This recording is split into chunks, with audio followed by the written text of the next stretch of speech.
All right. Good afternoon and welcome to K-12 Education Budget. So great to see so many here today. I'd like to first introduce my new assistant, Garrett Belknap. And Garrett, everybody's so happy to see you. They're wondering how long you'll be here. No.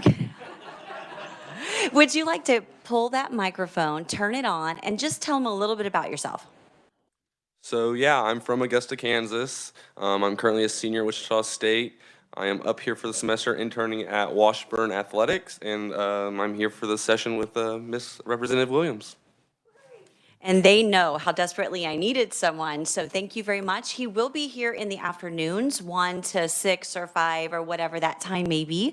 So if you're trying to get in touch with me in the morning, probably you're going to have to leave a message or an email or a text, something like that.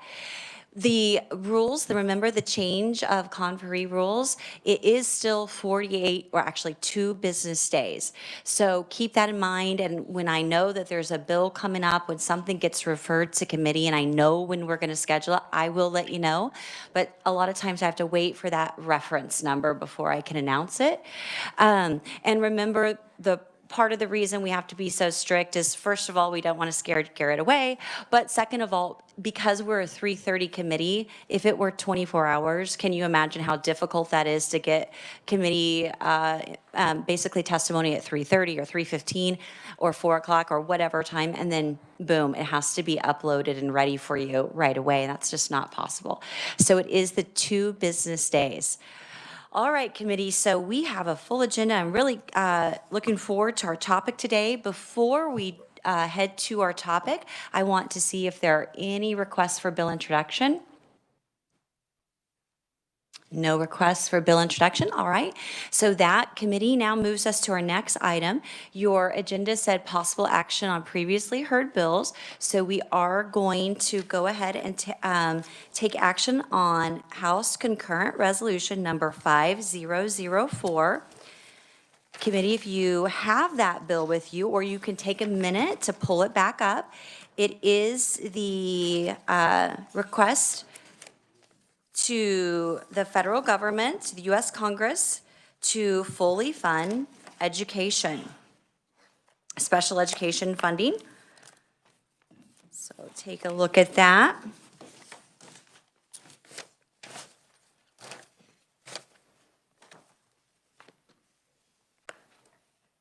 All right.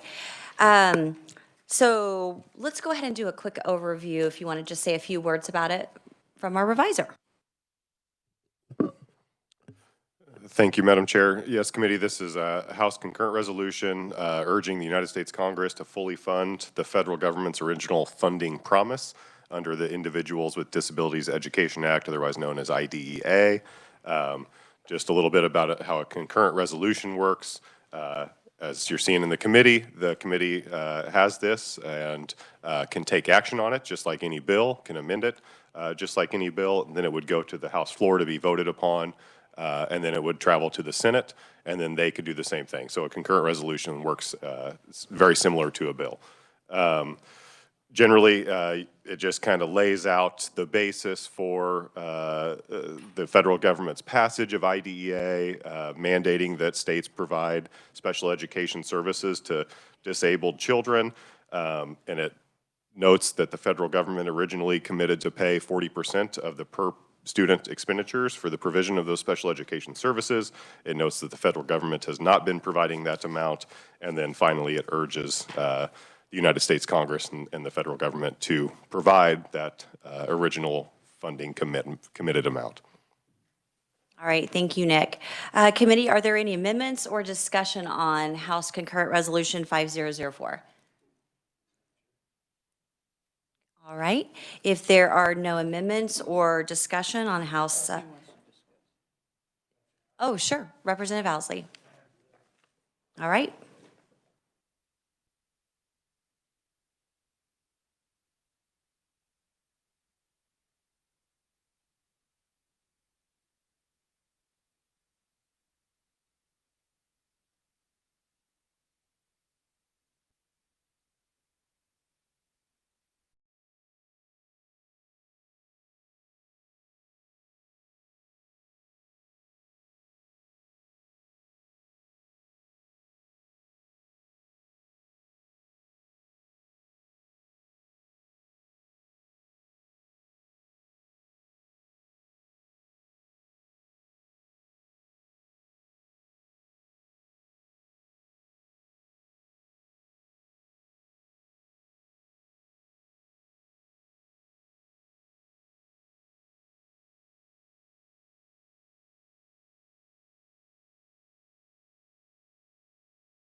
All right, would you like to explain your amendment, or would you like to have the revisor? Madam Chair, if I could have the revisor run over it. All right, Nick? So committee and Representative Owsley, please kind of add anything that I might miss or not highlight to the level that you think appropriate. So committee, this generally would, on that first page, just make a few just kind of adjustments to the language. Kind of note that the federal government is currently funding only about 13% of the average per student cost. Make a few other, I don't want to call them minor, but just kind of language technical amendment type things. The bulk of the amendment is in attachment A that you see on the back page that would be inserted. And it notes that there have been significant increases in the number of students that are receiving special education and related services, the number of teachers, the number of paraprofessionals, and how much, kind of denoting how much those extra staff positions cost. That mental health supports are high on the priority list for special education needs, and that the special education services benefits not just students with disabilities, but all students as well through budget processes. There's another provision you see on page 2 that notes that Senator Pat Roberts has co-sponsored an IDEA Full Funding Act, which is bipartisan and bicameral, and that would provide the federal government's full funding commitment. And also that second balloon that you see on page 2 would note that in Kansas, the state legislature has committed in statute, pursuant to statute, to fund the excess cost burden created by the United States Congress's abdication of its duty to students with disabilities. So noting that Kansas does have a statutory commitment to fund special education.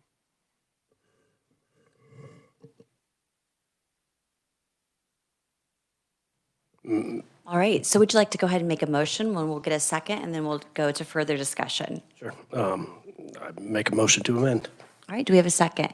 We have a second by Representative Hoskin, and Representative Owsley made the original motion, just helping out my new assistant here. And if you're not sure, you can just look, and we have our names in front of us.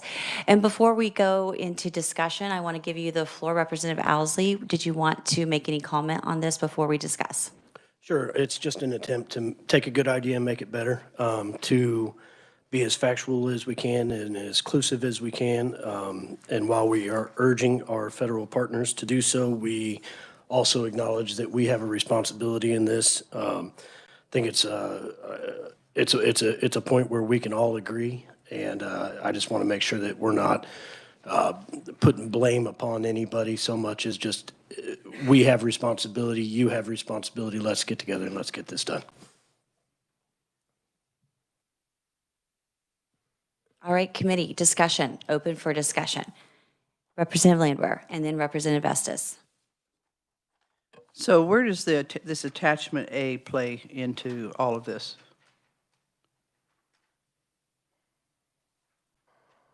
Is it a balloon or what is it? I might refer Sorry, to the advisor on that one. yes, sure, Nick.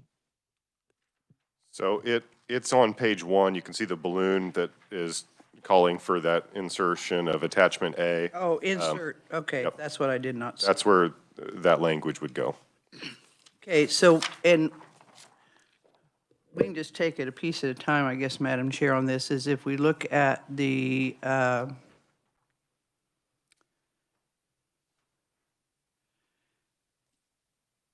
well, we already guarantee a free appropriate education, so I'm not quite sure on your first balloon what you're trying to do there. What's your attempt there? I think address the failure of states to meet the educational needs of children and disabilities is pretty clear. And we already know that education is guaranteed to all children. What's the guarantee? What's the point in those words and striking the other language? I think if you're going to try to convince somebody to help you out, failure is maybe not the kindest word that you could put in there. And is there any part of that balloon that's inaccurate? It's just as much information as we can put in here as possible.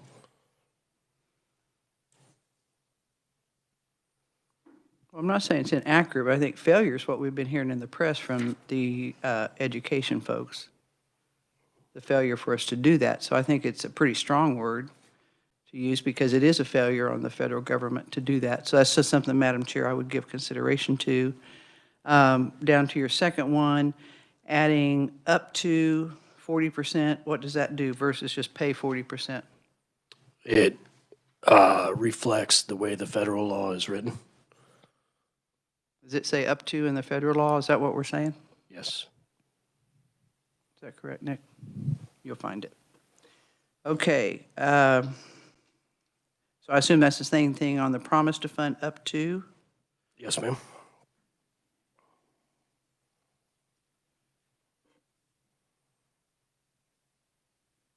And the 13%, where does that come from? That's what the feds are paying. And that is actually kind of a surprise to me. I thought they were closer to 17%, but if 13 is what the revisers came up with, I'm going to trust It does change year to year. Sure. So, Yeah, so I guess being it's a floating number, that one might be kind of tough, so I guess I'd question that one. but it does say currently, so that would reflect that it was different last year. It could change next year. Right. And then we have school districts, which mandate school districts, state. Okay. So it reads, whereas the federal government has never paid its promised 40% share of the idea mandate, school districts, states, and local, that doesn't read correctly. I agree. It looks like there's a comma missing or something. Well, see, and again, I don't understand which forces states and local educational agencies. I think it says the same thing. That's my opinion on it. And then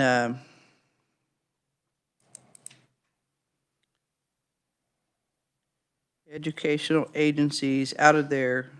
See, I'm not sure that one reads correct in there as well. And then we'll go to attachment A when we get back to that other side. School district parents have been fighting. Okay, so school districts, parent groups, and disability advocates have championed for years. Again, I guess I'm not sure what that really changes. On the back page, the Pat Roberts deal, what's that? What's the benefit of that in here? I think it's a recognition that at least a portion of our federal delegation has supported efforts such as the one we're requesting out of this. Well, I think a lot of our delegation probably has. I know that Senator Dole was a big part in doing a lot of things for disabilities, so I don't know about designating one senator out of this group here. Again, like it says, he co-sponsored the IDEA Full Funding Act. So that was an individual action upon the senator's part. Yeah, I just don't see what it adds to the bill. I really don't. And then the one below that one, I don't think that there's a problem on that one.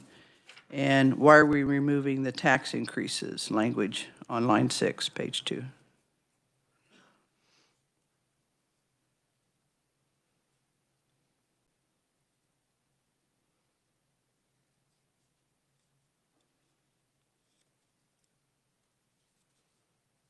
I'm just trying to make it as accurate as possible. I don't see but you go from talking about necessitate state and local tax increases to and services. I think it's accurate when it says that creates a problem for our locals as well as our state on taxes. I guess at this point it wouldn't require a tax increase upon the state of Kansas's part. Is this something that you drafted yourself? We all. Or that you got to Nick to, I mean, I know Nick drafted it, but I mean, is this something that the wording that you provided for Nick to draft? Yes. For someone else? Okay. And then if you'll explain attachment A. No, I think you can read it with me. I can read it out loud to you. Well, I know I'm reading it. I'm just not quite sure how it what it gains being put into any of this here. I think it's to show that the cost of special education excess cost has grown along with the student population. Well, and I guess I would debate on the special education side, really how much we're doing. Let's just take the mental health side. I happen to know a little bit about that area. Is I don't know how much of our money, because I don't believe that when you look at the dollars of funding in our schools' budgets, that you can find where money's being spent on mental health.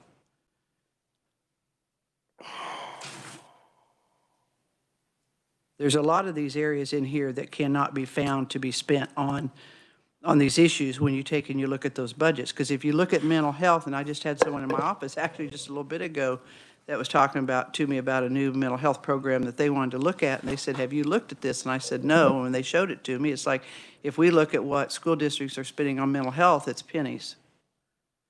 Now, we know that's not necessarily the case, but that's, I mean, I think we're taking something here, Madam Chair, and we're making it a lot more complicated. That's my opinion. Thank you. Representative Estes. Thank you, Madam Chairman. My question was about on your backside where you mentioned Senator Roberts' Full Funding Act. That sounds like a separate piece of legislation from the original one, like maybe it was a trailer to fund it. Would you know? I believe that's correct. Do you know if it was passed and enacted? Obviously not, or we wouldn't be having this discussion. Well, I've seen stranger things. I mean, it could have and still not be happening. And do you know if it was a clean bill and if there was anything else in it at the time? I believe it happened on more than one occasion. I'm not certain whether it was a clean bill or not. Okay, thank you. All right, committee, I'm going to offer a substitute motion. Committee, for that substitute motion, I'll state it, and if I could have a second, if there's an agreement for a second. On the amendment, the first balloon, I would strike because I do believe that the strong language is appropriate. 13% this year, 19% other years is far from the up to 40. And it's put our state in a difficult situation.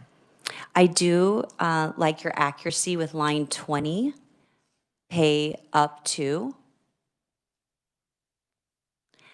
The next balloon, promise to fund up to, makes it consistent with the language you provided, makes it accurate, so that's good. And I like that and is currently funding only 13% of the average per student cost. Though that does change, but it just shows where we are today. The next balloon is school districts. I would strike because we do have funding, federal funding goes directly, oftentimes, to interlocals and co-ops. So by saying agencies, I think at least we understand the terminology works and is certainly understood at the federal level. But it's not just school districts. And I would strike the next line out of the general education funding because there are local option budget that many of us would agree that they should use LOB for this supplemental. So I just strike that, creates confusion. Insert attachment A, I would strike that. Since this is a petition to the federal government, it's getting a little bit wordy, and so I would strike that. The last balloon on the first page, school districts, parent groups, and disability advocates have championed. So leaving the failure in the first section as discussed by Representative Landwehr, but adding the positive in the end there on line 33. I think that's a good suggestion. Sure. This would be school districts, parent groups, and disability advocates have championed rather than schools, disability groups, and parent groups have been fighting. So, yeah, we're keeping that one. Yes, keeping that one. And then on the back side, striking the U.S. Senator Pat Roberts, because I think historically we've had others since 1975 that have helped promote, and I don't want it to be about one particular person. I'd rather it to be about Kansas. A team effort by all of our delegation and not single out anyone. The next one would strike as well. That's what we're going to be doing here in this committee, and hopefully in a future task force if that were to pass both bodies and would be signed into law. So therefore, I don't want to complicate this. This is about their piece of the puzzle. And finally, and services, I would strike that because services are paid for out of tax dollars. All of our services are paid for out of tax dollars. Any questions, Nick, on what was included before we get a second?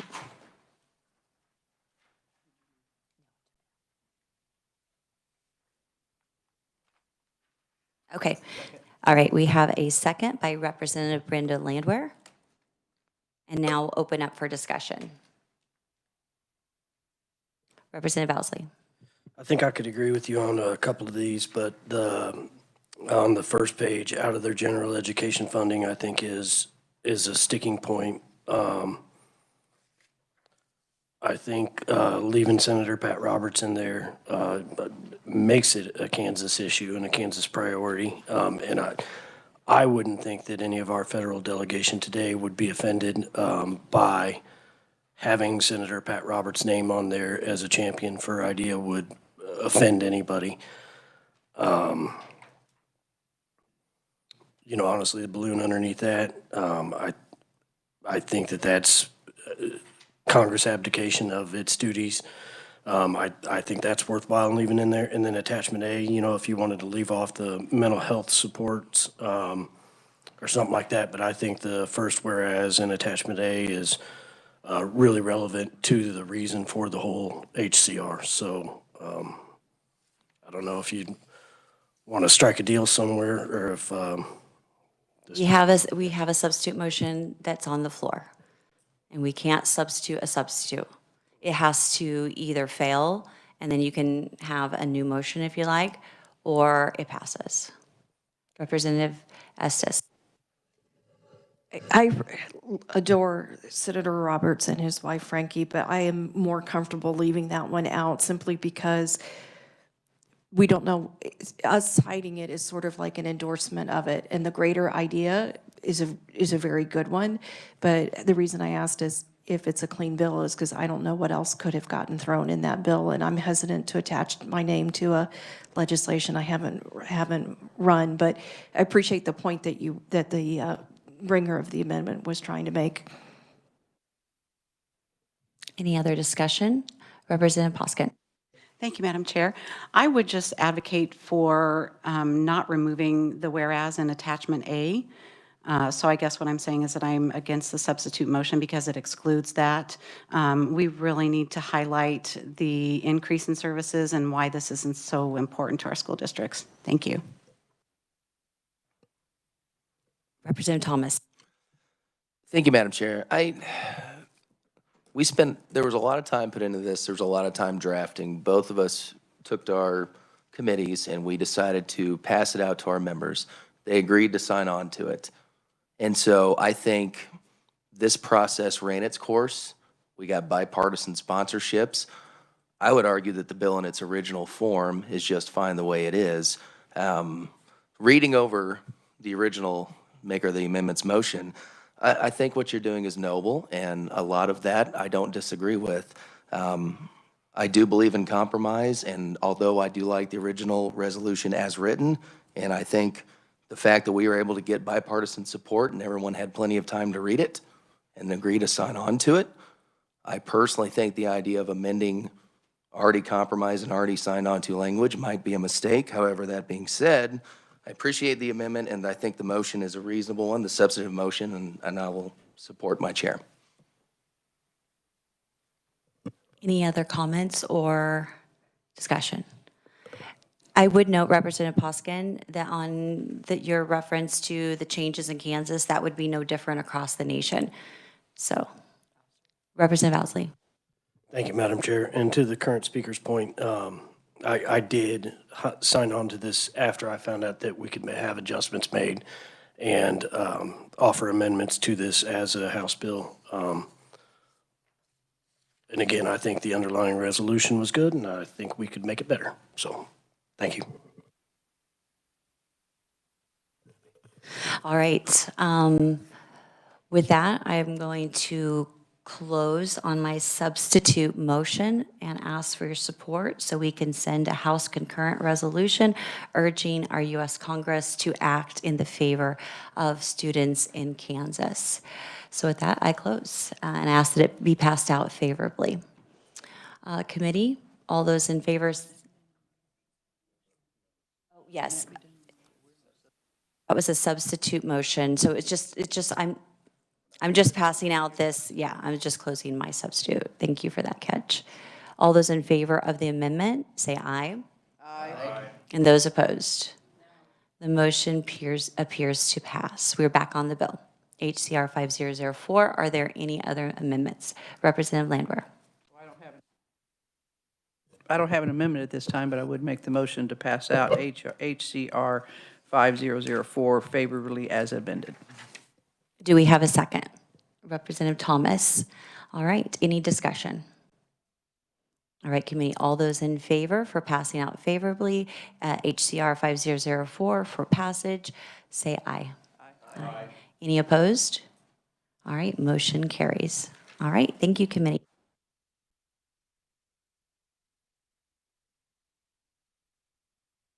Going to get a little bit organized here as we move to our highlight topic today. Today is very special, and we want to honor our teachers. We also want to look for solutions here. And the informational meeting is teachers, the heart of education. And I think our committee believes that, and we are excited to hear from you. We have 2 Kansas teachers that are here that will be sharing in a little bit. But before we begin with that, let's take a look at the numbers. And so we have Ben Proctor from Kansas Department of Education that's subbing in today, and he's going to give us a little bit of the data. Hopefully this is already uploaded. We've had a little help here, and so it should be uploaded, and hopefully you all have it. Welcome. It should be on the S drive, and I think it may also be Sky was going to upload it on our committee page too. So I'm not sure if it is, but it should be on the S drive as well.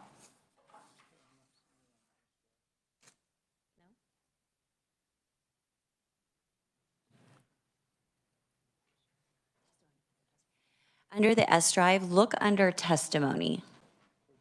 Yes, for the 30th, and you will find it on the S drive.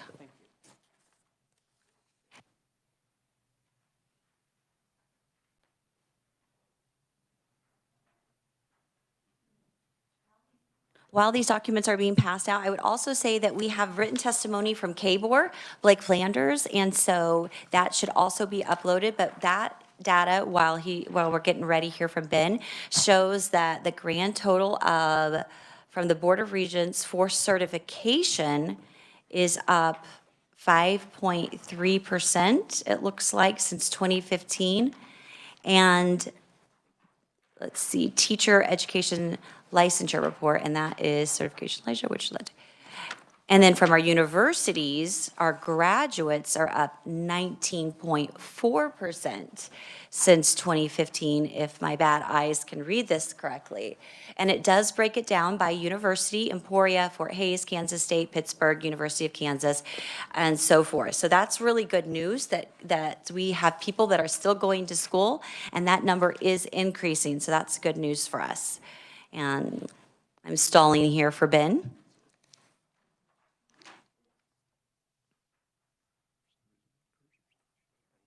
Just take a moment and maybe digest some of this KBOR information that's provided.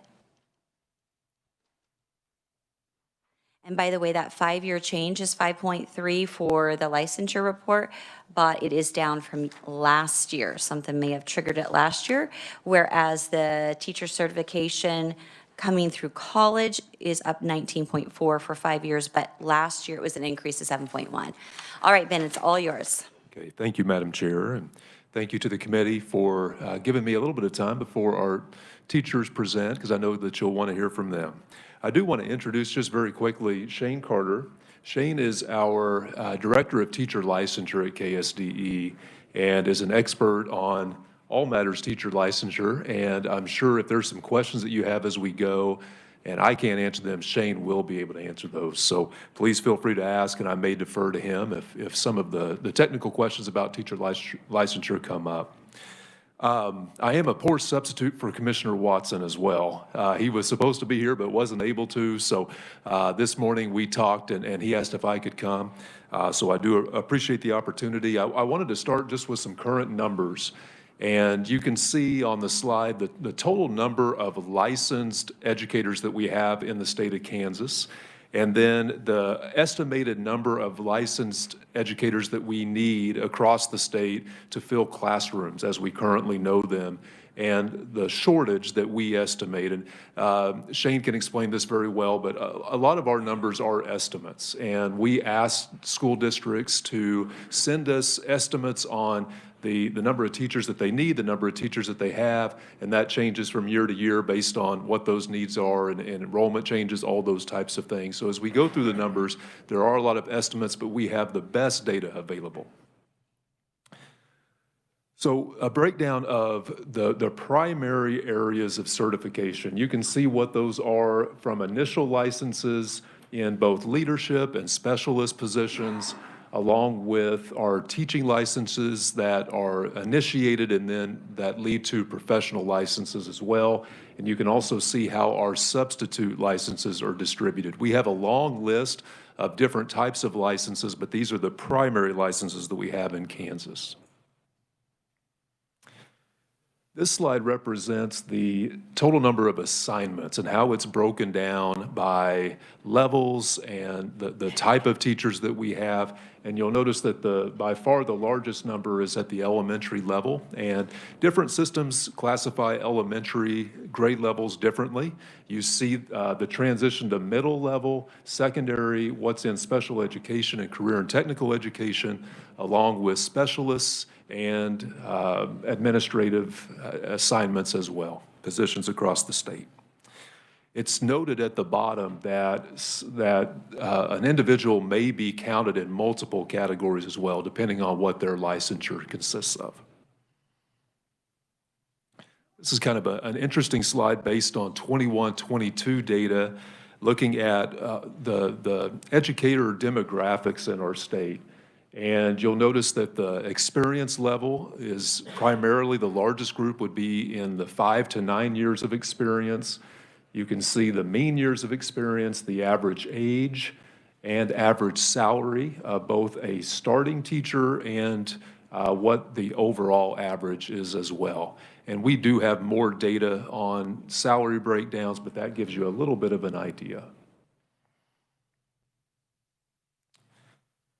These are initial licenses that are provided in a year-to-year comparison based on the total number, those that go through a traditional path in a Kansas higher ed institution, an alternative path, and those that are out of state as well. So these are the new licenses that are issued each year, looking back over a 4-year period. And then this is the estimated number of completers in Kansas higher ed institutions in a given year. And we have this also broken down in more detail where you can see what institutions, what type of license or what type of program is being completed in that institution. And it's a very detailed report over the years as well. This is the map that I handed to you, and we had to make it pretty big so that you could see what's on there. But as we move into the vacancies, and we have a report each year on vacancies across the state, and you'll notice this is broken down. You can see it by county and then by individual school district as well. And those are numbers that are reported from those individual school districts based on that fall 2022 data that we received and what they report to us as their vacancies. And please stop me if you have any questions as we go. Yes, you're doing great, and I would just add that if you could, maybe send us the PowerPoint later. Certainly. Great, thank you. So the vacancy areas, broken down by top 5 or the most likely vacancy area, you'll see that special education is number 1, followed by elementary, secondary science, and English language arts and math, those 3 secondary areas as well. But you'll notice that by and large, special education and elementary are the 2 primary vacancy areas. And then we ask for the common reasons, or we ask the reasons, and then we put together what are the most common reasons. And these are kind of interesting to look at. You'll notice that in some cases, there's just not an applicant, either not a qualified applicant or no applicant at all. And I can tell you anecdotally, having served in school systems, that we're seeing more and more of that at all levels than what we saw, a decade ago or longer. Sometimes it just comes down to a decision within that system to have somebody in that position that's qualified or not, depending on what you have across your staff. And that's where you see that that personnel decision. There's also a category not qualified based on just personnel or personal attributes, and that also would be a decision that's made at that local level just based on trying to find the right person for a particular role. They sometimes prefer a candidate who isn't necessarily qualified on paper, but might be, again, a better fit in that system, and that would be reflected in number 5. And then sometimes an offer is made, and the candidate chooses not to accept the position. So a variety of reasons why, those vacancies exist, and these are the most common. So this slide tells us a little bit about what's happening in terms of the in and out of employees in a particular school system across the state. So stability-wise, you'll notice that the comparison is the most recent data would be the 21-22 data, and we're looking 2 years prior to that as a point of comparison. And just the overall, that top line, the number of educators that are staying within the school district has declined a little bit over that 2-year period. The movement can be within the state, and so you'll see that 5% of educators moved or changed districts within the state. New graduates, those coming into the field of education from higher education, this rose just a little bit. And then additionally, those that are moving into education from other fields went up during that 2-year period. And then you'll notice the in and out from those coming out of state into Kansas and those leaving the state. And we see a higher number of folks coming into the state than we do leaving the state. This tells us a little bit more about those who are leaving, why that would be. And you'll notice that retirement has increased, and that seems to be the case in all levels of personnel, whether it's teaching or school leadership or district leadership as well. Some are just leaving the profession.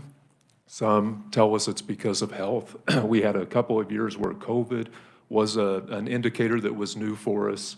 And then those that maybe passed away during the time of that report also. As I wrap up, there's a few changes that have been made over the years, and this is where Shane can certainly jump in as he was part of this, but as the state board processes through different decision-making points in time related to licensure and how we address shortages and those types of things, there's been the limited apprenticeship license that's been created, and we're trying to find other options. What are some different types of options that can be provided to folks who want to go into education, who maybe are currently employed, have full-time jobs and those types of things, and just trying to create a pathway into teaching and education in general.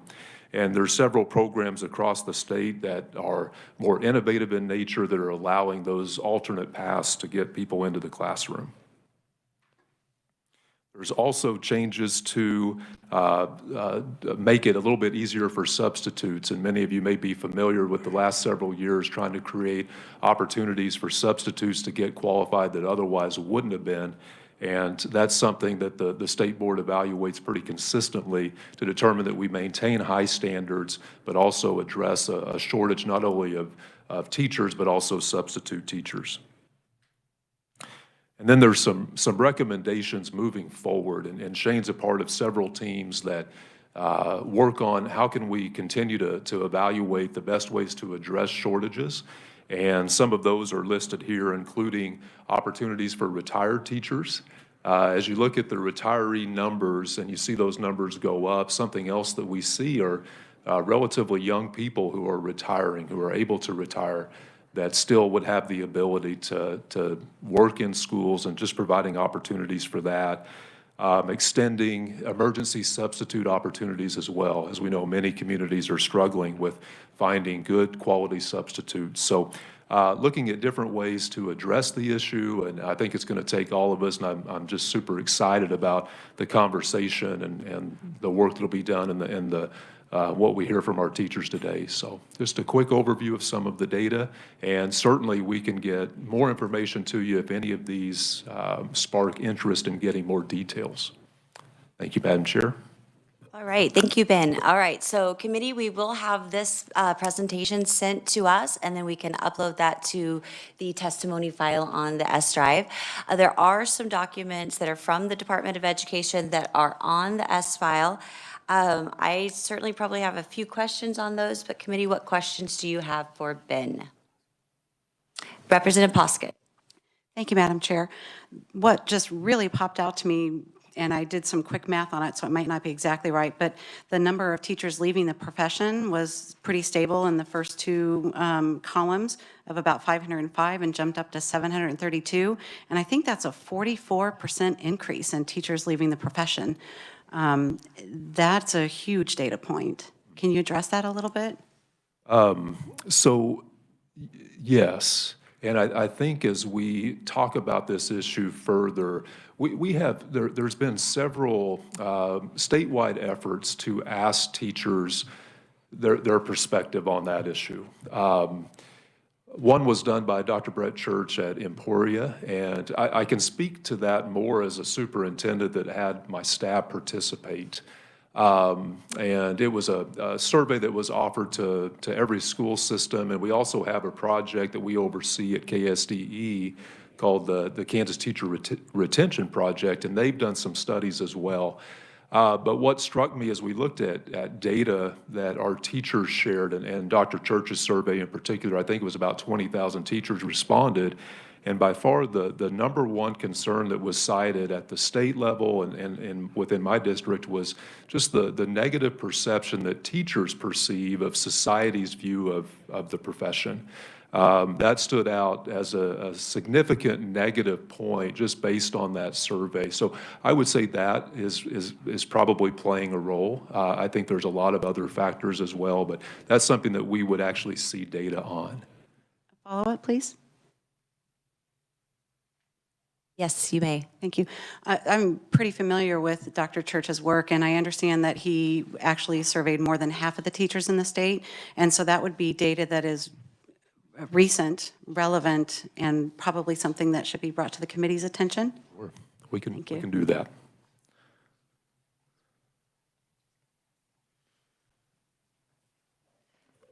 Okay, Representative Estes. Thank you. I have a couple of clarifying questions. So we've got over 75,000 people licensed. You said we had 45,000 licensed teachers needed. So that's the beginning of the year, how many teachers we think we need. And we need 700 more, so I can infer that we've got about 44,300 teachers teaching right now. Approximately. Okay. And I did a little math myself, and out of our licensed body of 75,000 people, that means there's 30,741 who aren't teaching right now. What do we know about them? It's a good question. We've been having conversations, Shane, I don't know if you have more details, but as we were discussing that internally, and again, a lot of it is just relying on our own experiences and working in school systems. I can think of many former educators that are not necessarily retired, but are maintaining a licensure status, and they continue to do so even though they may be working in other fields. And so they're working with the local school system to make sure they're getting continuous education hours and those types of things. So I think we have a lot of folks that are able to teach, have a license they want to maintain, but currently aren't in the classroom. But I think that's something that knowing that we have the issue of shortages and knowing that we have a supply of teachers just based on the number of licenses that are actually present, understanding why those folks aren't teaching is probably an important thing for us to consider. But there's a variety of reasons why that would be. And how often are you hearing student behavior cited as a reason people are leaving? I hear it often. And again, just relying on my own experience, and I'm able to get out and visit with, whether it be superintendents or building administrators. I don't know that I would say it's necessarily a reason for teachers leaving, but it's certainly something that is causing them to think about it. I don't know that we connected or that I've been able to connect it directly to the shift that we've seen. But I know that we do hear pretty consistently that behaviors are different, and we're seeing more behaviors at younger age levels, maybe than what we've experienced in the past as well. So I think it is an issue. Okay, so, just want to make sure I heard you correctly for my last question. In that 30,741, you guys haven't surveyed them at all? We have not to my knowledge or since I've been at the agency. Thank you. There are different, again, statewide efforts to survey our teachers. Representative Thomas. I think instead of surveys and going off some of that data, I mean, I would encourage my colleagues to get down to your local level and get in your schools and visit them. I visited probably about a dozen schools in Olathe, and I sat down and even in the teachers' lounges, and I talked to people. They're leaving because of a couple reasons, and this is straight from the horse's mouth. The behavioral issues you touched on for sure, but also pay comes up a lot. And when they get wind of how the pay increases are structured from the top to the bottom, I don't know if you want to blame the negotiating powers on that or however, but these teachers aren't getting the same pay increases that those in the top of the districts are getting, and they're frustrated. So that comes up more often than anything, but that's just what I've found out by asking them face to face in the teachers' lounge at probably more than a dozen schools. So that would be my 2 cents on that. I don't need a survey to tell me that. Representative Thomas, are you talking about upper level? Are you talking about administrative pay or just higher on the scale? Administrative. Administrative pay. Okay. Representative Hill. Thank you, Madam Chair. 2 questions, if I may. Looking at our teacher vacancy data, I was struck by the number of special education teachers, 385, is that correct? That's what we have. How many total special education teachers are employed in the state of Kansas?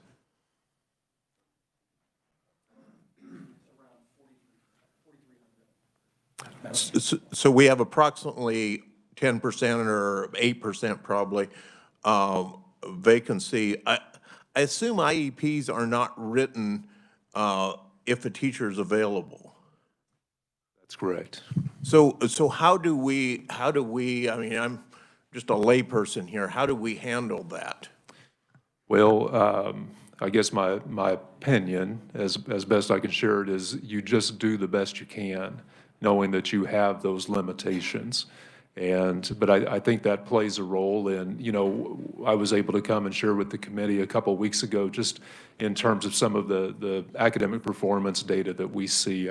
I think when you have those shortages or you don't have the people that you need to take care of kids, I think it becomes very difficult to improve in areas that we know are really important for student outcomes. So having experienced those things, you do the very best you can, so more people are doing more things with less resources, and you only have so much time.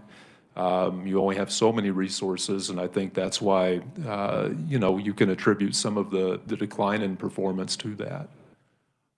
What happens to the resources that are allocated to hire special education teachers and the 385 that are not hired? What happens to that money? I don't know. I'd have to look at what each district's budget looks like. I would say that there's no shortage of things to spend the money on. So if there's not a person, you're still going to, have to spend money on something, whether it's, oftentimes you'll have a virtual program that you have to purchase in order to accommodate where an actual professional educator is not present. A lot of times those can cost more than the individual teacher themselves. So you're going to have to, like you alluded to, you're going to have to provide those services regardless of whether or not you have the staff member. And oftentimes the resource that you have to provide in the absence of a staff member is going to be even more expensive. But I'd have to look at individual school systems or cooperatives, interlocals, to know exactly how they're spending that. Okay, second question. When I look at these maps, I see a high percent or a high number of teachers in 3 districts out in southwestern Kansas. Is this considered a regional problem primarily? Well, I'm going out to that area this week, and I'm sure that we're going to talk more about that, but you do see different regions that stand out in terms of the overall vacancies. And I know that particular part of the state, that's something that they talk a lot about and don't want to be forgotten. And so that's why we go out there and talk to them, and then we can bring their thoughts back to Topeka and share those. So I'm sure I'll hear about that when I go out there this week. Yeah, it'll be interesting to know why exactly it's more difficult to fill those positions. Sure. Thank you so much for your answers. All right, committee, we are going to move on, but before you do, one quick question. And then on the special education, we're going to be touching some of those issues that you asked about probably tomorrow. The consensus revenue does estimate the number of new teachers, and that number has been high. So we will talk about that tomorrow, I believe. But my question is, we've got this map here that shows where our teacher shortages are. I love it. It's great. It's very easy to understand. But on your document here, it says that currently we have 75,741 educators. We estimate that we need about 45,000 more, but then you say we have 700 open positions. So are there 700, does this represent, if I were to add up all these little circles, would that equal 700? Probably, I don't know. I haven't done the math on that. But okay, so again, that would probably be the goal, right? 700 open positions across the state of Kansas. Okay, that's good enough. Thank you very much, sir. so much.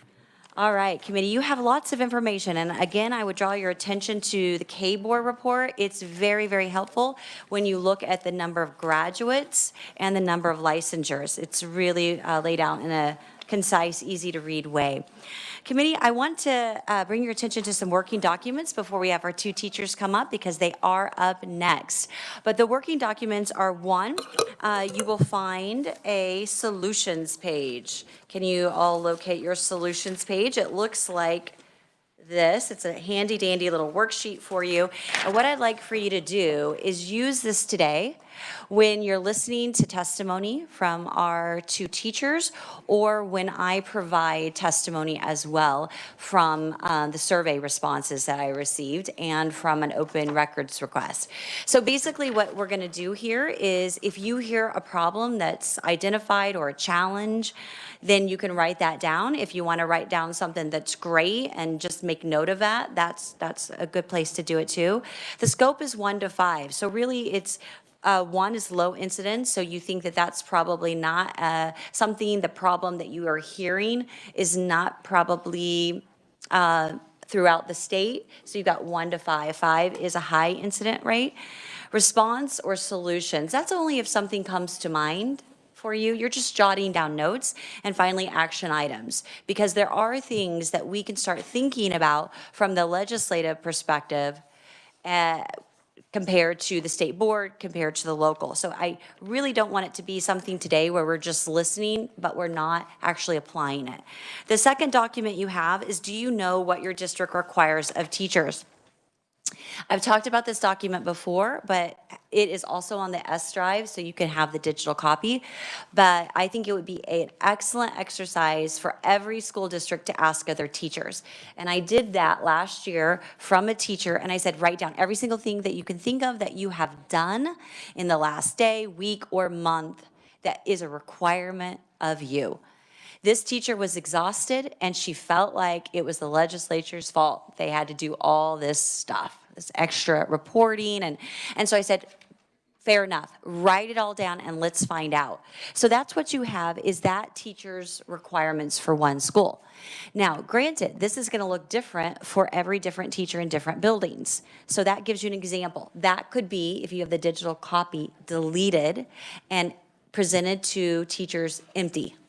The next one is rate importance of that requirement. 1 means little importance, or it's of negative impact to me as a teacher. However, an administrator might fill this out and give it a 5. Okay, it's a really good tool to evaluate. And then over here is required by who. So I want to just, if you take a look at this, I went through her list. I looked up the statutes. I shared it with Craig Nicewander at KSDE to check my work and to find out who's asking the requirements. Is it the state board through accreditation? Is it our Kansas Department of Education through rules and regs? Is it our locals, our districts, our buildings, or is it the legislature? And shockingly, there weren't a lot that were legislative. However, if we find there are, I think we should seriously take a look at it, decide if it's important or not. Because I don't want our teachers to do useless work. I want them to be able to do what they are trained to do, and that's teach our kids. So that's your tool, that's your challenge. If you want to provide that to your superintendents, that would be my recommendation for you. All right, with that, we have our first teacher, and thank you for your patience.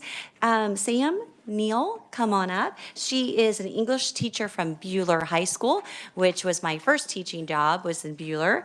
And she is also a Teacher of the Year and a Lowell Milken Fellowship winner. So it's 2018. Welcome. Thank you. Is there a time limit, or may I share my statement? Well, you know what? If you 5 to 10 minutes would be great, because I know there'll be a lot of questions. Okay, thank you. So teacher retention is a concern that I've had for over a decade, especially since my year as Kansas Teacher of the Year, where I had an experience to really gain a new perspective. It's been difficult to sit by and feel as though each year we're building a ship and the passengers come aboard, but we're not fully able to set sail, not due to lack of commitment or care, but because we lack a full crew. To understand why we're leaving the profession and why other teachers are not, or students are not necessarily as quick to get in line to take our place, I think we have to understand why we come to this profession. It's because we're vessels of hope.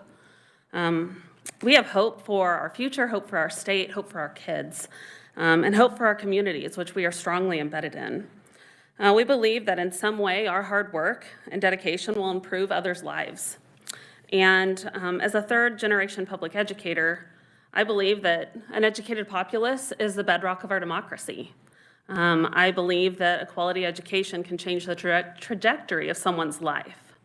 I think that we oftentimes think we can point at maybe one thing that's starting to cause these problems, but this is an adaptive problem that's going to take all stakeholders to be able to fix. And there's some important steps that we can begin to address this change. But first, let's talk about what teachers bring to me as a teacher leader in the state. The first and most common reason has already been mentioned, that's the teacher salary.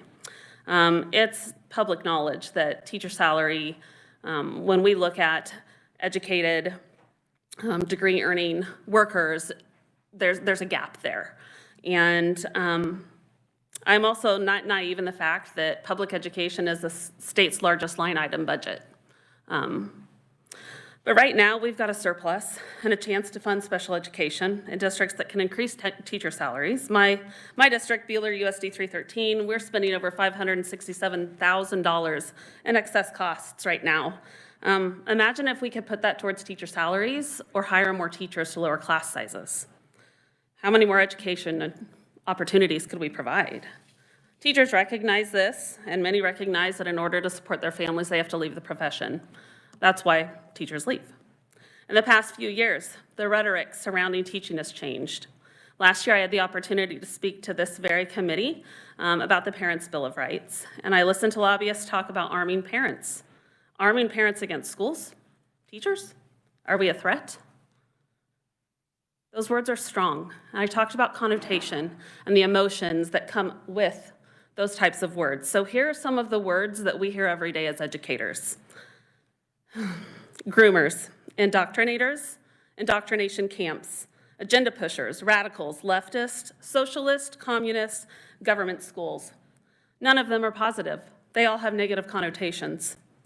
There's also a false narrative that we supply kitty litter boxes for students, one that representatives in this House have shared and never retracted. A recent reference to a sexualized woke agenda that is supposedly being taught in our classrooms was made. My first thought was that I do not teach about sexualized content in my classroom. I teach photography and I teach yearbook.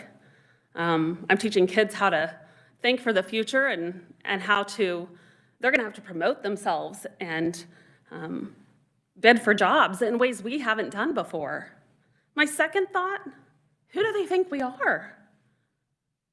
It's demoralizing. It's humiliating.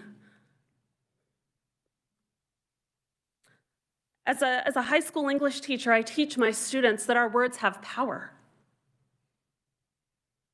The words coming from many leaders in Topeka have power, and these words fill our news feeds and local board meetings. They have permeated our daily lives, and there is only so much negativity and questioning of one's integrity that teachers can take. It hurts. Instead of vilifying us or telling us how to do our jobs, ask what support we need. This is why teachers are leaving. As a teacher, I designed my lessons to meet the needs of my students. In the past few years, I've started asking them, what do we need to do to meet this goal? We talk about options, we brainstorm, and I include myself in that learning process. And when I took my job as a journalism teacher, it's because we had no applicants, and I felt that program needed to continue. So I've learned alongside them. We reflect, we make mistakes, we try again. In my district, we're invited to use our voice as teachers to plan our professional development. Our professional development team is 100% planned by teachers. We have a committee. We get started before the administration joins us. Our voice is valued. And I realize this may not be the common practice in every district, but it can be done if we trust our teachers. There is no room for promotion as a teacher unless you leave the classroom. We hit that glass ceiling as soon as we step into the door. And I'll be honest, when I became a teacher, I wanted to teach for 3 years and become an administrator. And I can't imagine leaving the classroom right now. I've had plenty of opportunities as a Teacher of the Year to do so. Being a teacher is enough if we're giving opportunities to lead, to mentor, to share our experience and our expertise, to have a voice in developing policy, to rethink possibilities of what our schools could be. Other than their parents, teachers are the adults most responsible for ensuring that students are safe, learning and thriving. Why would we be excluded from that? I don't know any other profession where the professionals are excluded from how to make it better, but in education we are. I often tell my students that I don't want them to leave my classroom thinking school is something that has been done to them. I want them to have a voice. From a teacher's perspective, when there are bills that come through and we have had no voice and we get brushed off by our representatives, we don't have a voice and we don't have a say at the policy and advocacy table. If we want to retain teachers and recruit the next generation, we need that seat. Each of you could have a teacher advisory council where you openly and willingly invite teachers from your district to come talk to you to share ideas where you say, we're having an issue with this, what could we do? We often joke like, oh, we could just fix this problem. Put teachers in charge, we'll figure out how to fix it. But for the most part, policymakers are not valuing our voices, and this is why teachers are leaving. Teacher safety is an obvious concern, but it has been for 24 years. Each day when I enter my classroom, I make sure that the handle of my classroom is locked and the magnet is in the door so that anyone can secure it. As a journalism teacher, I'm sometimes pulled out to take a quick picture, and I want my students to be able to shelter in place if they need to, safely. My colleagues and I, we think about this often. But little has changed about school safety in 24 years, and that is not something that teachers can change. That is a legislative issue that we have to change in a way that includes teacher voice. Instead of seeking real solutions, we've not addressed that issue. Our students' needs are increasing, there is no doubt. Struggling behavior, motivation, the reasons for this are not necessarily clear, but there are solutions. Smaller class sizes. We've heard a lot about mental health and social work. Flexibility within the day to not only work on content, but also teach social emotional learning, which has been wrongly attached to critical race theory and indoctrination. If a student needs help regulating or recognizing the emotion they're feeling so they can continue learning, we have to be able to do that. Right now, it feels as though there's a lot of push on test scores. It's what I see coming out all the time about why it is that we're failing. I can tell you right now, the first question I'm asked as a teacher, is this for a grade? If my answer is no, I'm not going to necessarily get their best benefit because this generation of students is different. This generation sees through work that is not going to benefit them, even though the information may benefit us. So I think this narrative on how successful we are based on test scores is sometimes a dangerous narrative because there are other ways to measure what we do. My third grader can run a Zoom meeting. I think that's pretty fantastic. KSDE has also created a multi-tiered system of recognition that looks at the different things districts are doing, as well as the post-graduation success rate of our students. As a teacher, that's what I'm looking at. I'm looking to see how many of my students are successful. Teacher workload has definitely increased. Since the onset of COVID, we've been asked to pivot, to teach remotely, to teach hybrid, to teach in quarantine, and we did it. We did it all to the best of our abilities.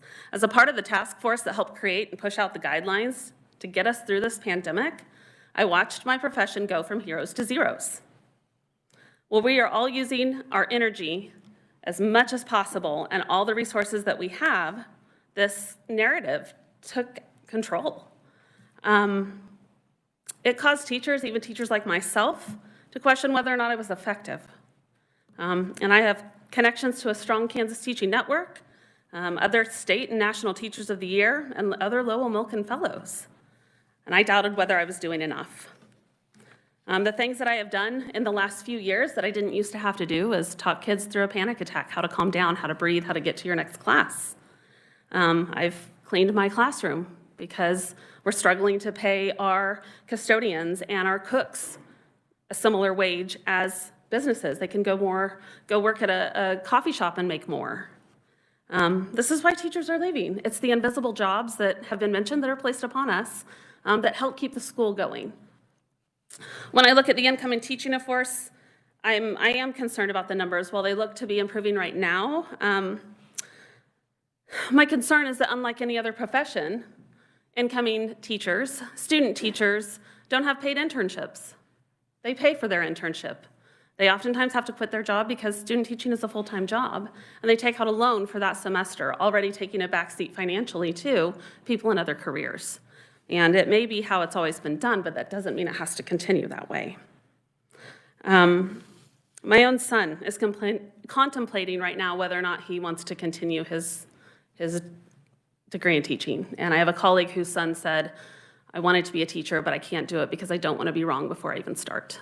And that broke our hearts, because he'd be a fantastic teacher. How can we work together to create these teacher pipelines? Engaging communities we live in to invest in the educators that are going to pour back into our kids, who we want to come back to our communities and continue them. I've shared from my heart today. This has been vulnerable. It was hard to write. I love my students. I love the learning that happens in room 116. They keep me coming back each day. And I have a hope for the future of Kansas. I can see the hope in the eyes of my students, and they're worth this. They deserve the best teachers we can provide. Some days I feel like I'm a violinist going down on the Titanic, I'll be honest. I'm playing that violin and trying to bring a sense of direction and a sense of calm and purpose to my students. Some days I wonder at the end of my career if it's all going to be worth it. Will I have spent my life on something that was better after I left than it was when I found it? My colleagues want their life's worth to matter too, because we know that kids matter. This problem's multifaceted. How can we work together to fully fund schools, to be mindful of the words we use and the impact they have, to create spaces for teachers to help create policy, to make our schools safer, to meet our students' increasing needs, to lessen educators' workloads while keeping high expectations to avoid burnout, so that teachers want to remain in this profession? How can we lead the country in creating teaching pipelines? I think it can be done. Other states are working on it. We need to look to them to see what they're doing. Because that kind of momentum, that creates hope, the kind of hope that puts winds in our sails. Thank you. All right, thank you, Sam. Next up, we have another teacher, and she's from Ottawa. And come on up, and this is Elizabeth Louderman, or Liz, and she actually has her daughter and her son here too, Caden and Addison. So we're always thrilled to have young adults in our committee. Well, Thank you. Thank you for having me here. I feel honored to represent my Kansas colleagues and the students who are entrusted to our care. I have been asked to speak to you today about some challenges that we are facing as educators. The most important thing that I can tell you today is that schools are facing many challenges that stem from societal problems. When there is a problem in society, we turn to our schools to fix it. Many examples of this include childhood obesity, providing food to students on the weekend, providing coats and hats. Another societal problem is our students are coming without oral language, meaning some have not been talked to ages 0 through 5 or read books, and oral language is the foundation of reading. So when they get into kindergarten, they are already behind because no one has spoken to them, and we are seeing that increase in our schools, the oral language.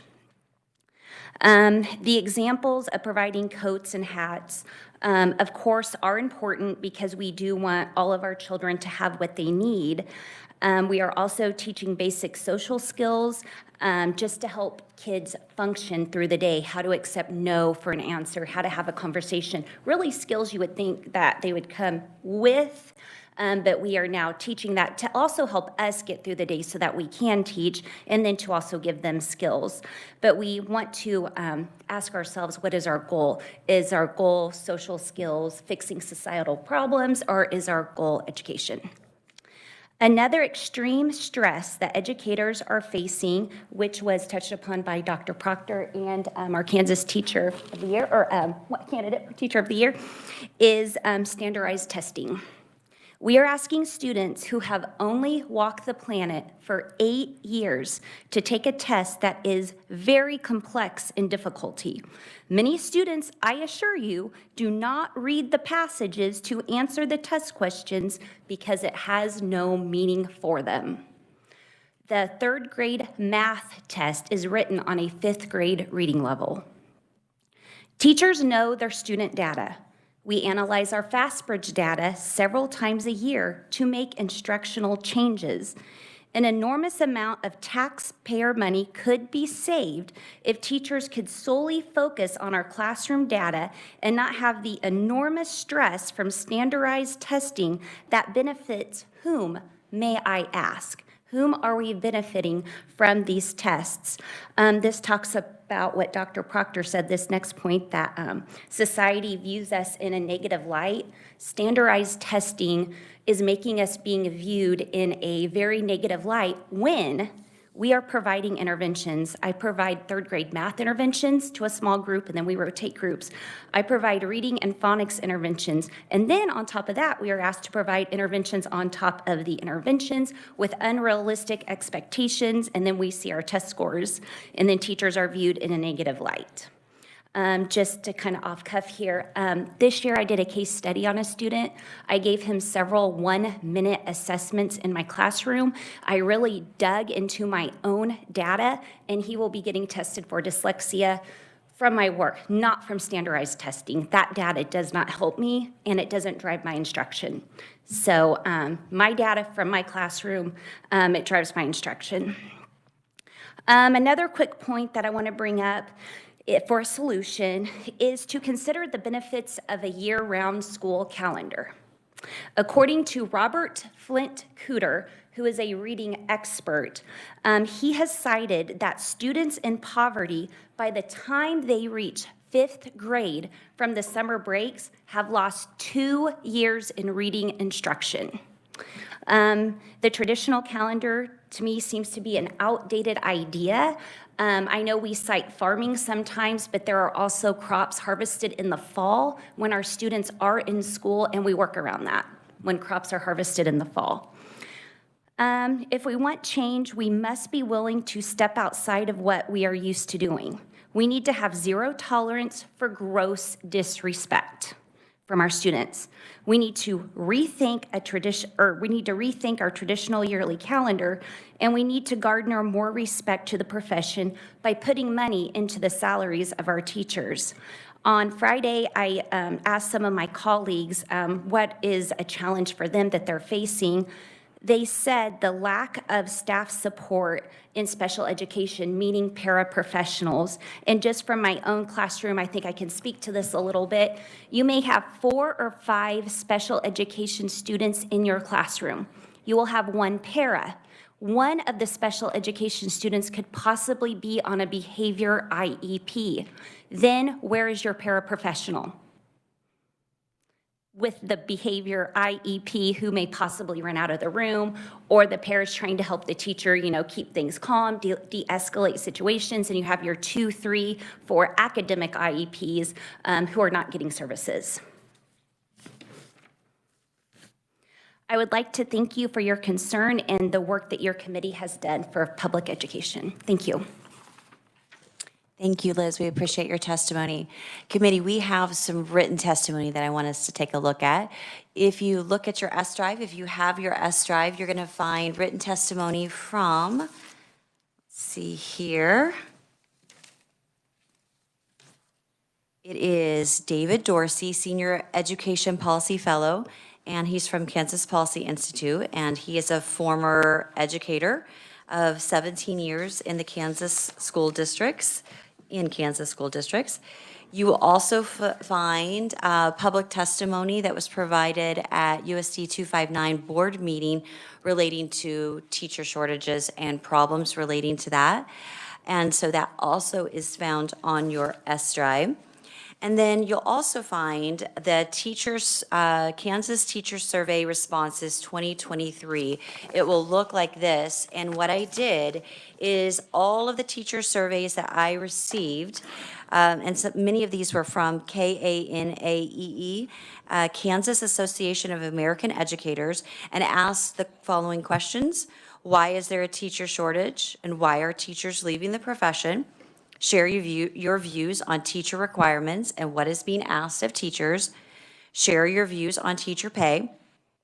How have classrooms or the teaching profession changed over the years? What can we do to help teachers? And other, describe teacher work environment support and add any other comments.